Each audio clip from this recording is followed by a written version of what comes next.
What is up, everybody? This is Voth, and welcome to episode 11 of the March of Crimes. Now, it has been a while since I did one of these. I got a little wrapped up with researching Warhammer stuff because I tend to overly focus on things, I guess. I started this campaign, or I started this specific episode up, and I went over all the stuff that I was doing and looked at all my possibilities to sort of reorient myself with the map. So I wouldn't do a 20 minutes of me reorienting as a video because that would be really boring. And real quick, go over a few things. In the intern, whatever this faction is, the Africans declared war on the Morians here. I decided to side with the Morians because the Africans are never really going to be any major threat to me. They're a Roman-style army. They're not actually like African. I also was looking over here. I had my High King raiding in Avaricum, and I'm preparing a strong raiding setup over here to hopefully get him the money that he needs for the victory condition. And I'm trying to level up my spy here. So I have two options. I can either move him south and distract these armies, but I'm pretty sure fog of war is going to set in over here pretty soon, and I'm going to lose sight of these guys. So if they move from that point, it would be inconvenient. My other option is to come up here and just pick on their priest, which they are pretty susceptible to misdirection, so that's what I'm going to do. Just going to send them up north way, tell them to deceive. My king was raiding here, and as you can see, he's within the zone of influence of this province. I'm actually going to take him out of the raiding stance because one of the whatever you call these events that I had was rebellion imminent in Ludnisus, and I don't want to deal with that because I actually have the potential of losing this because it's not garrisoned and unwalled. So, don't know why I did that. I'm going to pick this. So, in order to get out of the zone of influence of Avaricum, I have to attack it again.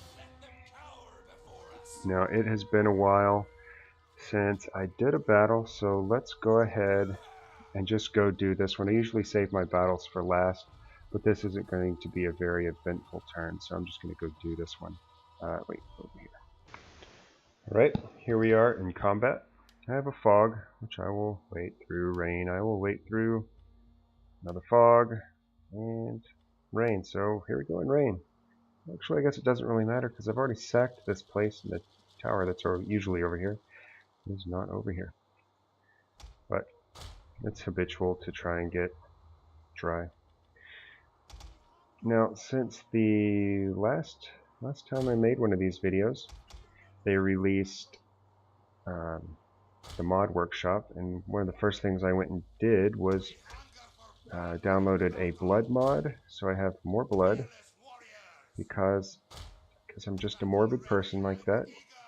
And I got a cinematic combat mod. It's not going to be a hugely impactful mod, except for when you come in close and you hit K, it's going to make things a little bit more entertaining to watch. There'll be more fancy animations on the combat.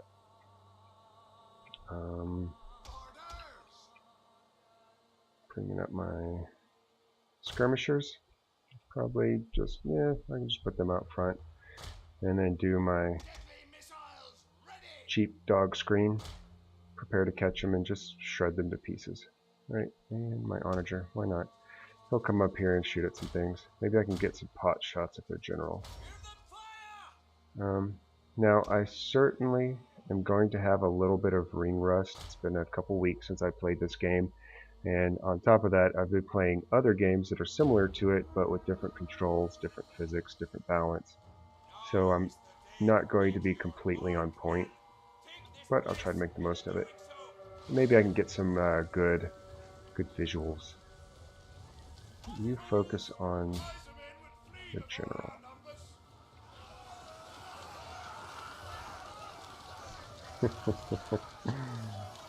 Look at them all dying there. Synchronized death scene. A couple of those guys had identical animations going on. Funny. Alrighty. Dogs, deal with these horses. Wherever the hell they went. Alright. I know there's going to be a horse coming up here. I swear I saw one.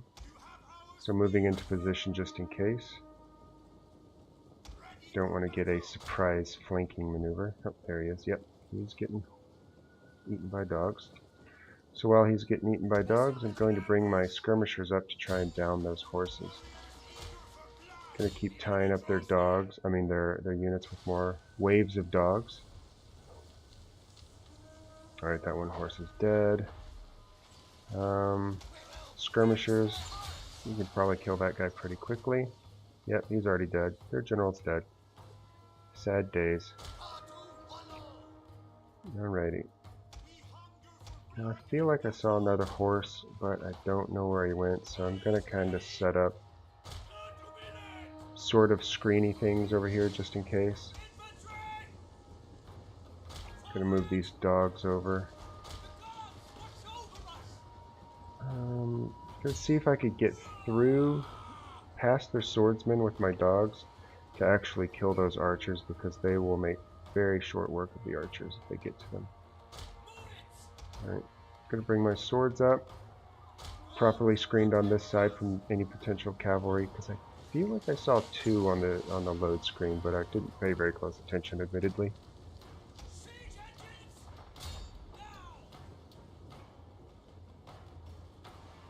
Yeah, that guy just got totally shredded there in the middle. And as you can see, can't really see the blood because of all the short grass, shrubby, steppe-looking grass.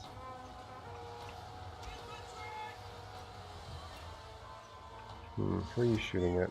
My spears? Can you hit this guy?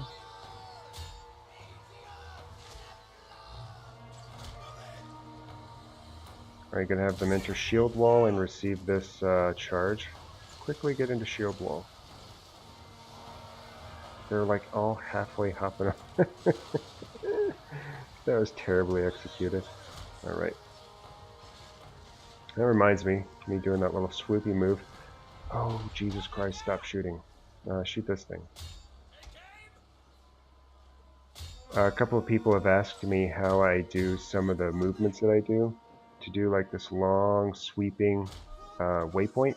If you hold shift and then use right click and drag, you can draw it out. So you could draw out, almost any kind of path you want. It doesn't really matter, and they'll follow it to a certain degree. The AI does adapt some of it to be a little bit more realistic, but for the most part, these guys will walk in this silly pattern. And then the other one that I get a lot of questions about is the large formation move, like this. If you highlight what you want to move, while holding the alternate button, you left click and drag, you'll do the formation, the full formation drag. Alternately, no pun intended, if you hold alternate, you guys stop, you're just killing my people.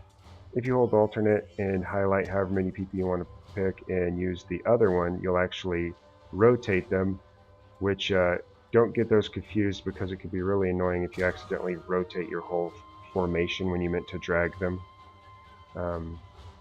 It could be problematic. Alright, that's the end of this battle. Easy, decisive victory. See you back on the campaign map. A decisive victory, 171 lost. That's certainly well over my par. I'm just going to sack these guys, leave them to their own devices, and retreat to Tronium. Now I think the rain, to a certain degree, detracted from the blood.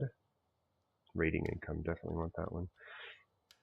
Detracted from the blood, and of course the way that the grass was, so I couldn't really get a good look at it, but when I was zoomed out, the battlefield definitely had the look of a battlefield. Raiders gathering. Yep, yeah, I'm going to upgrade that. My research, hold on. There was something that I was looking at. Yeah, pastures.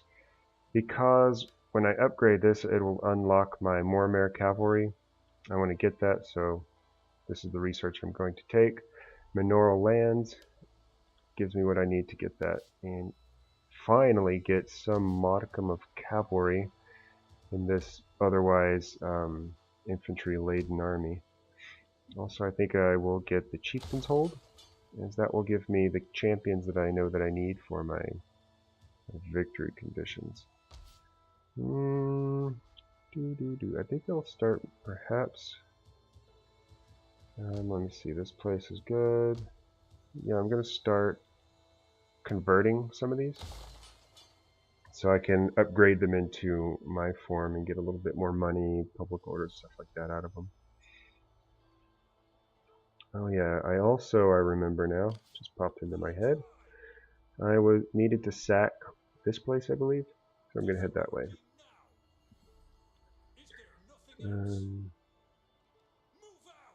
Alright, here we go.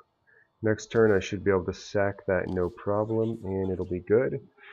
Now just to kind of recap, since it's been a while since we've all done this, I'm going to go through my chapter goals and my victory objectives just to get a feel for it. Keep the Western Empire out of my lands, no problem. Forge defensive or military alliance. I think I did that on the first turn of this chapter 2. Maintain 2 agents. I just built the Chieftain's Hall, so I'm working towards that.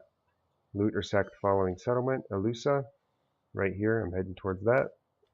And hold the following settlement, Tussis. So that is this settlement. I really need to double cross these friggin' picks so that I can own the entirety of a province, because I prefer to own the entirety of a province, and obviously get the chapter goal. Victory objectives for minor victory. I rarely go past minor victory because it just reaches the point where the game has 0 challenge. And minor victory is usually about as far as I can play into a campaign. Survive till 425. Control 25 settlements. I'm controlling 37 through military alliances. Control following 2 provinces, Caledonia and Hibernia or Britannia Inferior. Obviously, Caledonia and Hibernia is controlled by me because I'm a military ally with these guys. Research 10 technologies, check. Earn the following money from raiding, 7,000. I've done 1 turn of raiding and generated 688 income, so this is definitely going to be doable. It's probably going to take me about 14 turns or so, depending. Loot and sack 5 different settlements. I've done 11. And maintain 60 units. I'm at 56. So really the only thing that I'm looking at in these minor victory conditions, aside from obviously surviving till 425, is the looting. Because realistically I could recruit 4 units if I wanted to right now. So this is a non-issue. I just need to, I'm sorry, not looting, raid. I need to raid 6,500 more income roughly. And that's it. Alright, I'm going to end the turn right there. Oh, wait. Oh, that's right. Thank you for that reminder. Remember this guy's Moritex, his, whatever you call this, term of office ended, so I needed to reassign him. And Alamri cannot be upgraded. And I had a guy level up from, I don't know, whatever he levels up for when you sit there. He is a garrison army, Elixo is, so I'm going to go for Breathid because it says +2 public order local province. It says nothing about requiring being a general. So he's going to help me keep my lands under control a little bit better. And there was something else you were telling me. Oh, may assign a governor. Lutenessus, because I actually, oh, they have it zoomable now. That's so nice. Because I am actually going to hang on to this place and probably ultimately expand, own all of it, I'm going to go ahead and get a, whatever you call these guys. What are you called again? Governor. Taskmaster, integrity +2, leader, authority +1, and fearless warrior. Leadership, the authority translates into public order as we've seen, so he's the winner. He's going to be my new governor. And let's go with resettlement because it's just my favorite one. Can't go wrong with population. Alright, here we are. Next turn. Rebellion is once again imminent in Ludnessus, so no problem. And I also secured the office for more attacks. So, since the rebellion is imminent, I'm just going to hang out here for one more turn, and I need to replan some of my troops anyway, so it makes sense to stay here. Oh, you son of a bitch. Who did that? It was probably you, wasn't it? They raid. You jerks. Now I can't get my chapter goal, so instead, I'm going to pull this guy back to my core, my recruitment core, which is up here. I'm going to fill out his army. Hopefully I'll have more American cavalry soon. And I think once he gets a full army, army? I don't know what that word is. Once he has a full army, I'm going to head up here and hit Tussis. And still pissed about that. You frickin' jerks. You know, a lot of people complain about the raising, and I'm always like, oh, I don't complain about the raising. I like the raising. So I suppose I deserve that. Manipulating an agent. Let's see if I can get some XP. Success. Alright, do you have XP? Where is it at? There it is. Why does it take so long for their XP to go through? Alright. Now ultimately I want surveillance so I can investigate corruption because that'll help my bottom line. So I'm going to get these two since they're prerequisites. Scout ahead. Now that he has that, I can move him over to either one of these armies. We'll figure it out. Ooh, not all that far. We'll move around here, put him in one of these armies, and then he'll just get XP every turn, regardless of what he does. Whoa, that Raiders gathering is already done. Wow, look at that. They have 1 turn build time, and they're not that expensive. That actually totally makes it justifiable. And because they have terrible squalor, I'm going to build troughs to help counterbalance that. Anything buildable?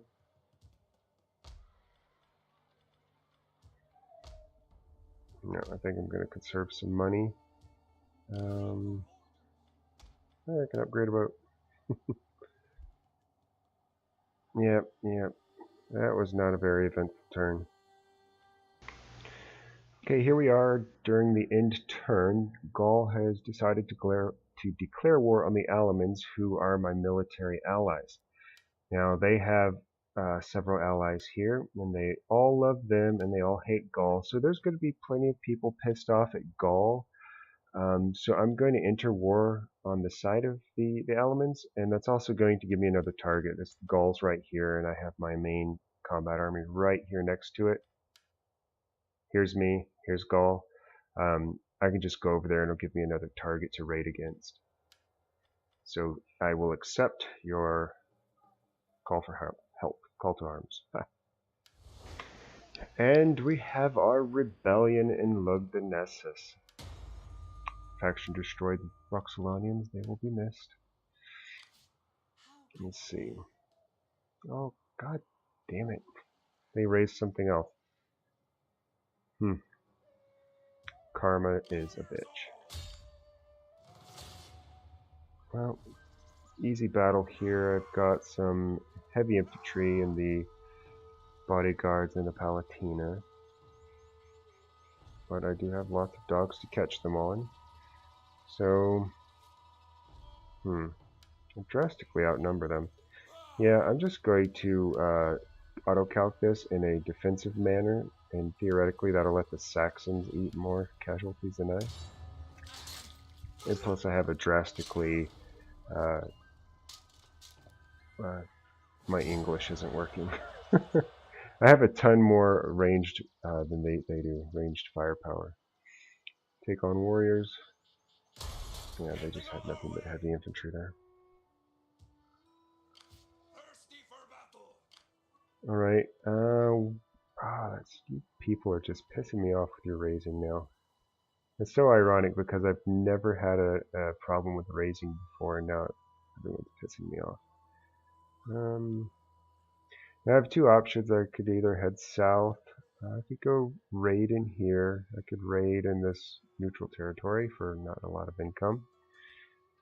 I could head up to Rotamagus, but in reality, it's probably going to get sacked here in a minute or something. But let's see. Yeah, I'm just going to head up towards Rotamagus. Since I'm at war with Gaul now anyways, I could just hop over into their territory and raise a little bit of hell. Looks like I need research for this next one. Oh, that's way over there. That's not happened for a while.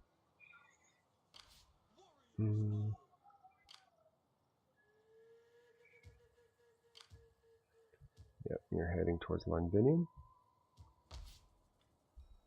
What is this? Toolmaker. Too much squalor, I think. Yeah, my sanitation is break even right now, so I'm not going to do it.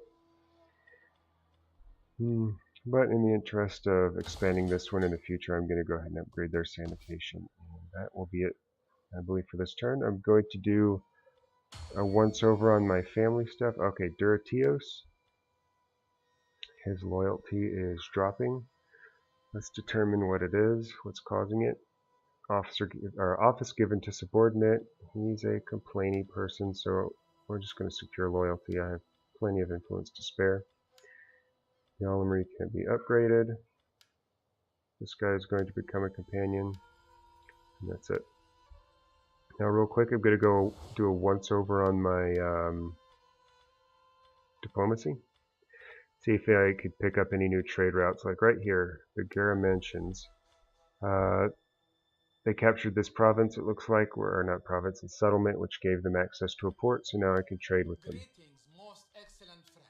How much are you willing to pay me for my stuff?